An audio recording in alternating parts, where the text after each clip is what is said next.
오늘은 한국카본이라는 회사 얘기를 좀 해볼까 합니다.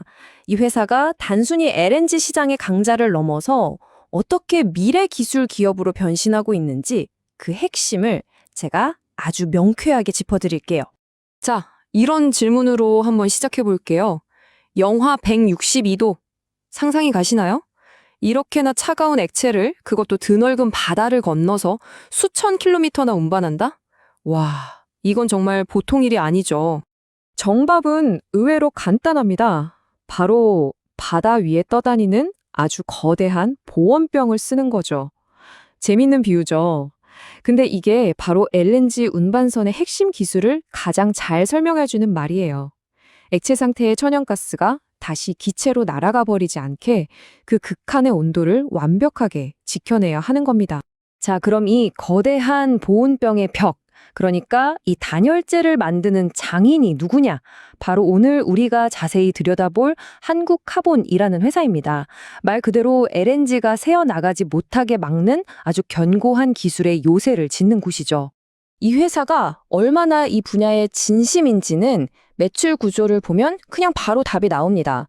보세요. 무려 94%가 LNG 보냉제 사업, 그러니까 그 보온병 병 만드는 일에서 나와요.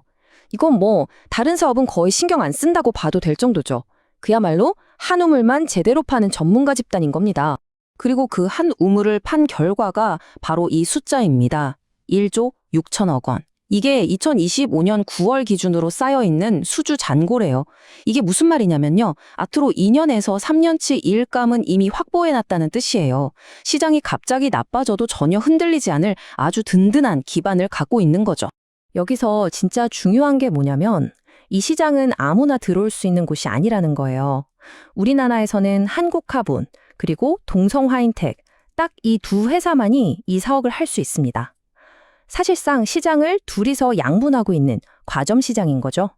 경쟁자가 거의 없다고 보시면 돼요. 아니, 이렇게 돈이 되는 시장인데 왜 다른 회사들은 못 들어오는 걸까요? 도대체 왜 아무도 이들을 위협하지 못하는 걸까요? 그 비밀은요, 이들이 가진 아주 강력한 세 가지 전략 무기에 있습니다. 이 철옹성을 어떻게 쌓아 올렸는지 지금부터 하나씩 파헤쳐 보겠습니다. 가장 첫 번째, 그리고 어쩌면 가장 강력한 무기는 바로 기술 장벽입니다. 이 LNG 화물창 기술의 원천은 프랑스의 GTT라는 회사가 꽉 쥐고 있는데요. 사업을 하려면 무조건 이 회사한테 인증을 받아야 해요.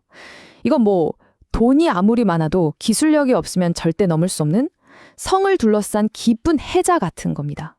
아무나 못 건너와요. 여기에 한국카본은 아주 똑똑한 3단 콤보 전략까지 더합니다. 자, 첫째, 고객사 다변화. 한 회사에만 의존하면 위험하니까 국내 대형 조선 3사를 전부 고객으로 만들어서 안정성을 높였고요. 둘째, 글로벌 확장. 국내에만 머무르지 않고 세계 최대 시장인 중국까지 뻗어나갔죠. 그리고 마지막 셋째, 수직 계열화. 아예 원재료를 만드는 회사까지 인수해서 원가 경쟁력까지 꽉 잡은 겁니다. 이 세 가지가 서로 맞물리면서 엄청난 시너지를 내는 거죠. 이게 그냥 말로만 하는 계획이 아니라는 게 중요합니다. 실제로 이뤄낸 결과들을 보세요. 말씀드린 대로 국내 조선 3사 모두 고객으로 잡았죠. 심지어 기존 기술보다 단열성능을 확 끌어올린 노96- 슈퍼풀이라는 신기술을 세계 최초로 공급하면서 기술력까지 제대로 입증했어요. 여기서 끝이 아닙니다. 또 다른 핵심 기술인 마크 3 타입 패널은 중국 시장에 팔기 시작했고요. 2023년에는 원재료 회사까지 품에 안으면서 원가 관리 능력까지 갖췄습니다. 와, 정말 빈틈이 없죠? 자, 지금까지는 한국카본이 얼마나 단단한 요새를 구축했는지에 대한 이야기였습니다. 정말 대단하죠. 근데 진짜 흥미로운 이야기는 지금부터입니다. 이 견고한 요새를 발판 삼아서 어떻게 미래로 점프하는지 그 얘기를 좀 해볼게요. 바로 이 지점, 여기가 오늘 이야기의 하이라이트입니다. 지금의 한국카본을 조선부품 전문업체라고 부른다면 이들이 그리고 있는 미래는 첨단 복합 소재 플랫폼 기업입니다. 단어가 좀 어렵나요? 쉽게 말해서 그냥 배에 들어가는 부품을 공급하는 회사가 아니라 미래 산업의 판도를 바꿀 핵심 소재를 만드는 기술 기업으로 완전히 탈바꿈하겠다는 거예요.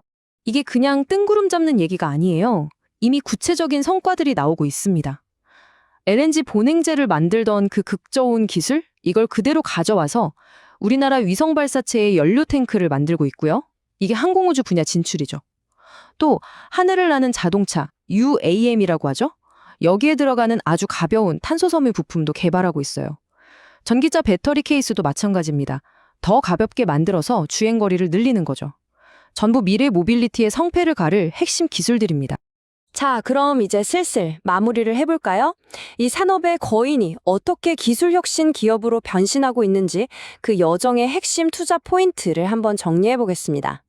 한국카본을 보면요, 마치 강력한 엔진 두 개를 동시에 돌리는 것 같아요.